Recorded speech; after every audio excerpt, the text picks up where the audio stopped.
Welcome to One Insight. My name is Rich Litvin. I grew up in London and I now live in LA. And this is a podcast for extraordinary top performers. You see, I've coached some of the most successful and talented people on the planet. I see what most people cannot see, and I dare to say what most people wouldn't dare to say. And what I know about success is that on the other side of it, it can actually be lonely.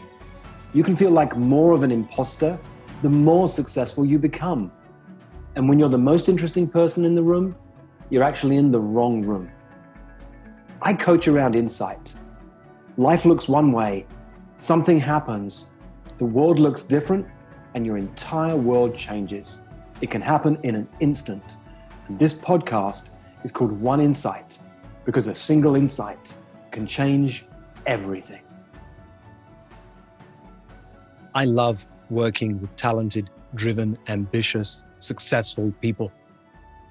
And I love it when they show up and say, I don't know what to talk about today.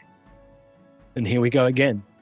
Because when a client shows up and doesn't know what to talk about, there's space for something that isn't in the realm of their current thinking. And that's really fun for me. So Zovig shows up with his thought about what's next in her business. And what we do is we create her as a thought leader over the next 5 years. And she leaves with a sense of fire in her belly and fire in her heart. This was really fun. Hi, Zovig. Hi, Rich. Hey, well, I'm glad you're with me. And what you said just before we began, you don't know what you want to talk about today. I always love that statement from a client. It's exciting for me. It's fun when someone knows what they want to bring in, but it's also even more fun for me when you say, hey, I don't know where we'll go. So what's on your mind? Well, I think what's on my mind is that I am starting to already think about what phase 2 of my coaching business could potentially look like. I've had my business for 2 years. I've been coaching for a lot longer, informally and in roles, but I've been in business for 2 years. And now I'm in a place where things are kind of humming. I'm really comfortable in how I talk about what I do, why I coach, who I coach. I'm really comfortable asking for referrals. I partner with a couple of organizations. And so I get some really interesting clients through them. And my private clients are really wonderful people. And so now that snowball is building, I'm actually starting to think about, okay, now how does this look for me 2, 3, 5 years from now? Because it's not going to stay static. And I would like to move beyond, not to not include it, but move and expand what I do beyond the one-to-one. I love being in front of people. I love talking. I love training people. I love live interactions with groups. I think really well on my feet. And I think that there's a lot more impact that I can make if I work in the corporate environment or with larger organizations. All of me feels like I have a very short time on this planet and I need to make as big an impact as possible.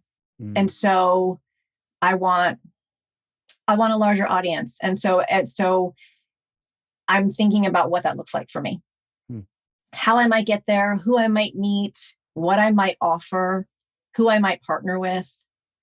And so it's actually really exciting for me. And for the first time, I don't feel like I'm stuck in the how of everything because I can get caught in the how a lot. More, it's just like I'm trying to stay in the wonder. I wonder what.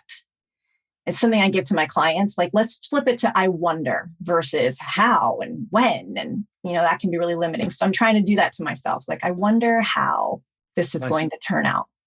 I like that. Well, here's what I wonder. What's your message? If I told you, I've got an organization that I can't speak at tomorrow, but if you can go and speak to them, what would you talk about? Yeah.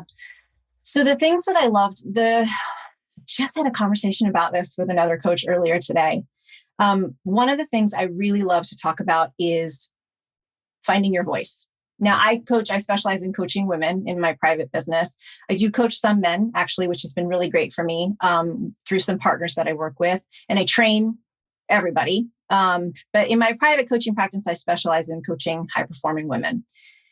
Part of that, the reason I do that is because I am I think that it is unbelievably important for every woman to locate her voice and then learn how to leverage it. Use it in a way that works for her. Not just to be screaming about everything or sharing opinions about everything, but really find that powerful, like deep in the gut voice, what she believes, what she knows to be true, and then use it in a way that serves her. It took me a long time to locate my voice.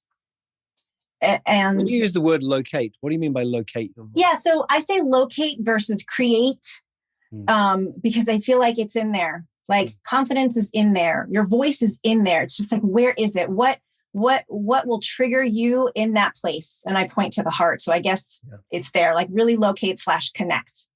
What's going to trigger you to finally open, like get that voice out from the gut? Like they say, singers use your diaphragm, like speak and share you using your diaphragm. And so I guess that's what I mean by locate. So you remind me in this moment of the mama bear effect. Are you familiar with the mama bear effect? You've talked about it before in some of our Kairos meetings, but I'd love to hear it again. Yeah. So women have been known to do extraordinary things when something calls them enough, literally lifting the leg off the car of a child because they summon some power. I remember seeing my wife when we had young kids for the first time when she thought the kids were in danger. And it was like, wow, there was a power in her that she could channel. Yeah. That's the mama bear effect. And it's been shown that when women channel that, they are willing to do or say what needs to be said and what needs to be done. And that's what I'm getting a sense of. You talk about locating it. Of course, it's in the heart because that's where you feel the most. Well, what's that for you? You've talked about it. So I get it intellectually, helping women locate their voice, find their voice. But I haven't heard the passion behind this. Why? For what?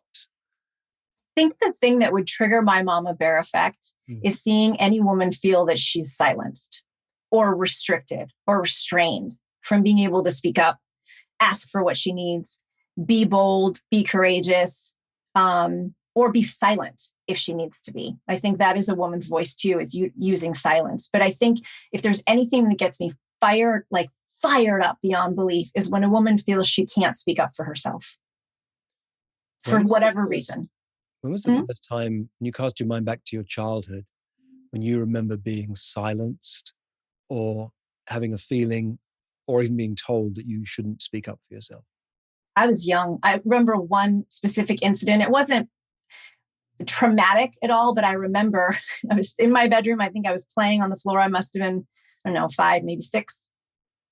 My dad came upstairs and he said to me, "Hey, let's go for a ride." And my first instinct was to go, "Where are we going?" And he said, "Why do you care?" And I said, "Well, when will we be back?" And he said, "It doesn't matter. Put your shoes on. Let's go." And I remember thinking, I just wanted to know where we were going, why we're leaving and when we'll come back, and it was very perplexing to me why I wasn't getting answered. I remember being confused. I wasn't upset. I was just like, why can't I know? And I was basically told, you can't know, you don't need to know. And I remember thinking that. And so I just started speaking up more loudly, being more persistent. And what was the impact of speaking up more loudly? Because the world isn't used to young girls or young women or women speaking up more loudly. It actually scares people. It does. And I think it definitely frightened my dad. It shocked him.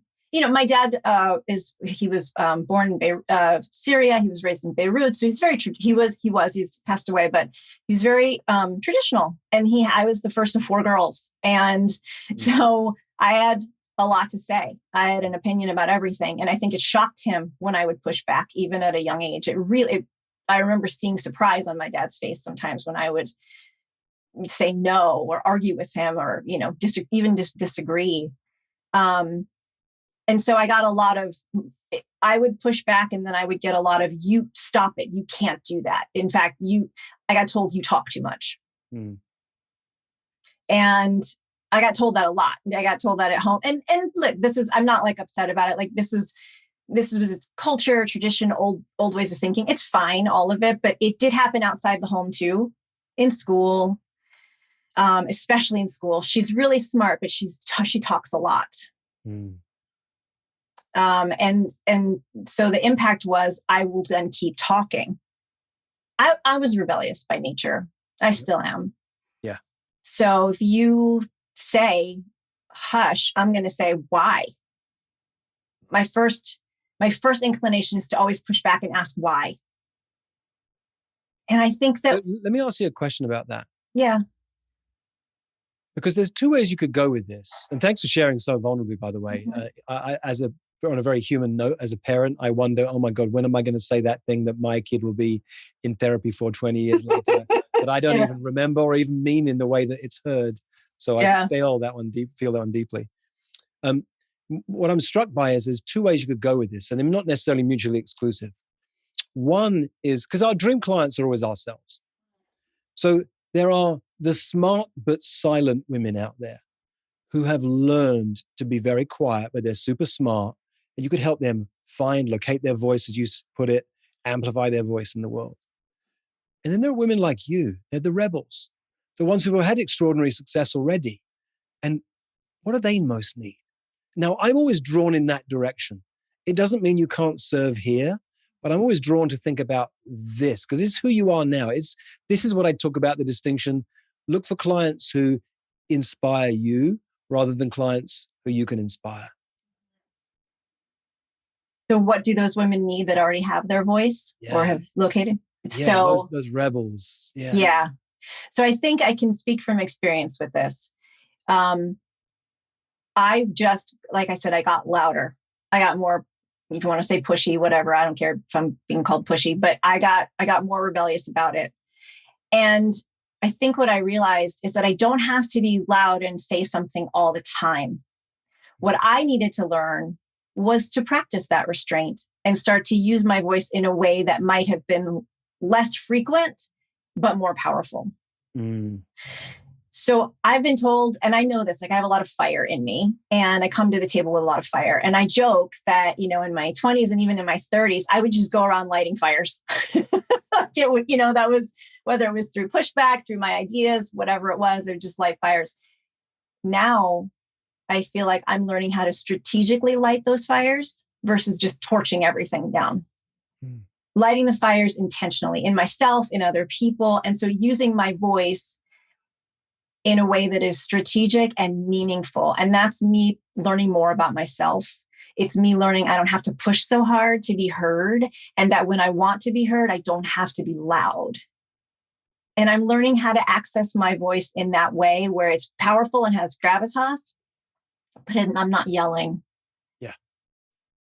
And I think there are the women who said they're silent. I think some women, people can discover the value of silence and the power of silence. And sometimes my silence is louder than any voice I could have if it's intentional. And I want to be intentional about it.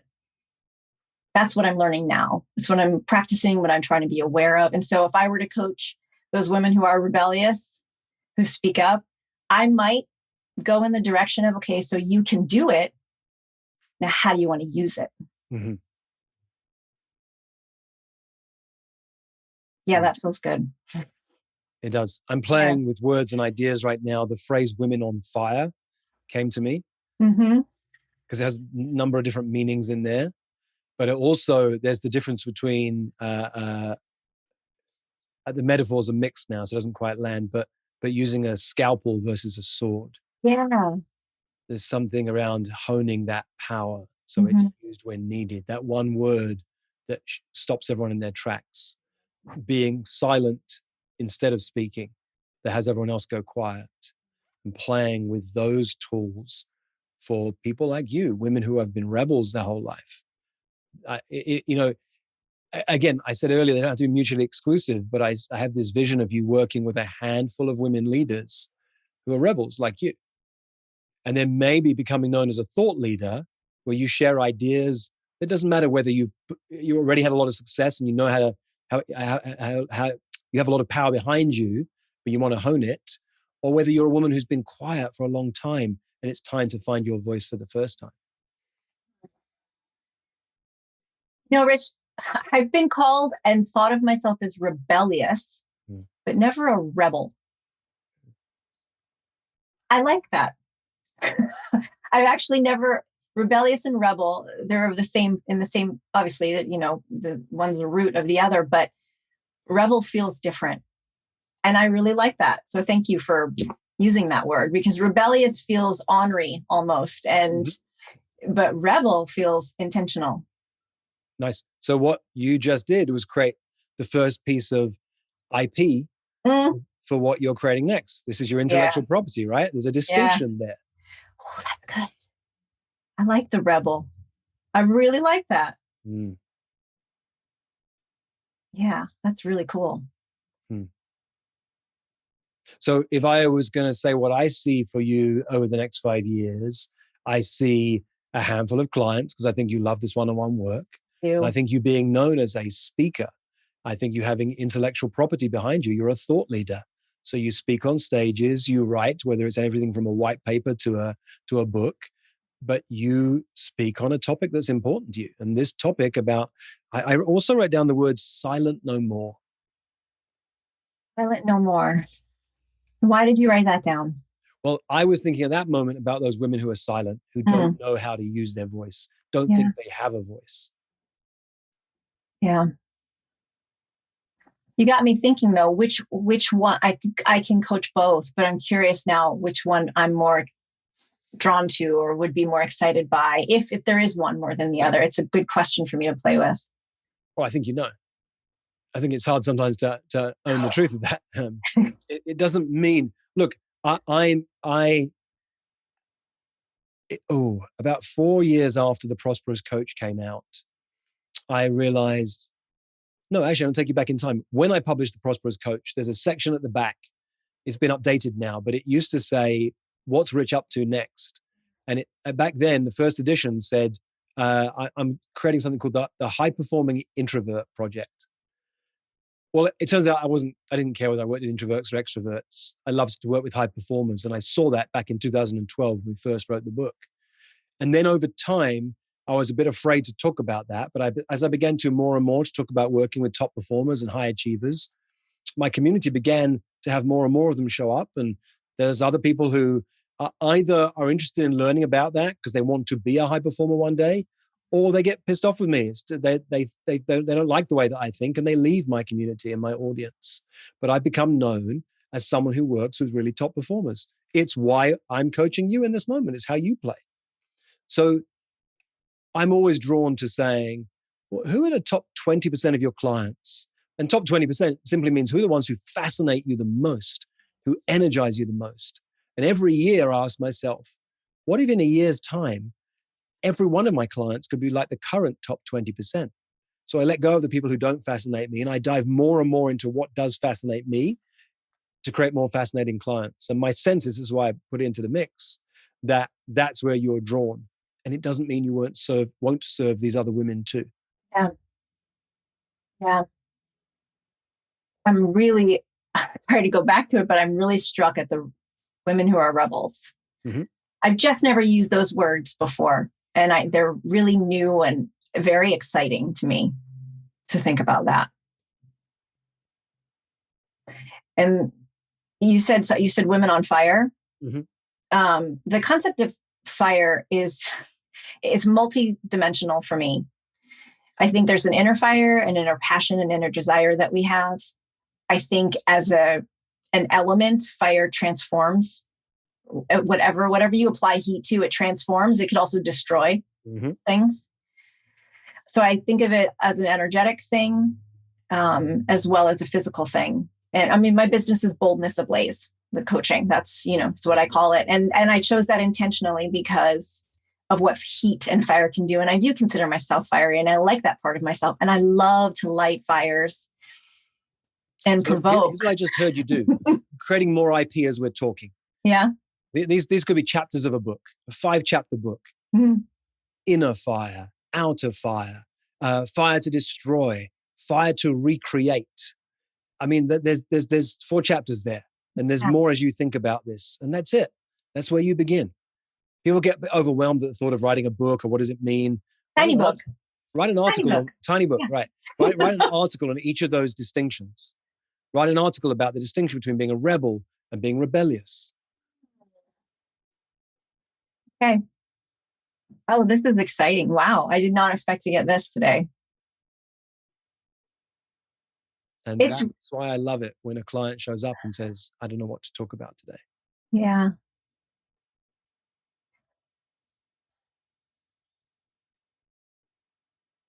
It's really cool to be able to, when you know this, when you coach, it's like an immediate mirror in your face. You get immediate feedback. You know if you're onto something, you know if you're not, you know if something landed, you know if it didn't. It is one of the best tools I get to develop myself as a person because I'm just getting in the moment feedback. And when I get coached, I use it as a mirror in my face too. I want feedback, but what I get from that are ways that I haven't yet thought of myself.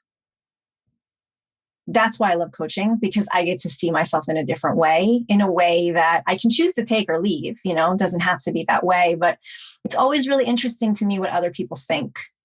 Because I know it's interesting to my clients when they hear how I experience them, because sometimes I share that with them. Here's how I experience you. It's exciting for them to hear. So thank you. I want to say thank you because this is actually very exciting for me to hear these words.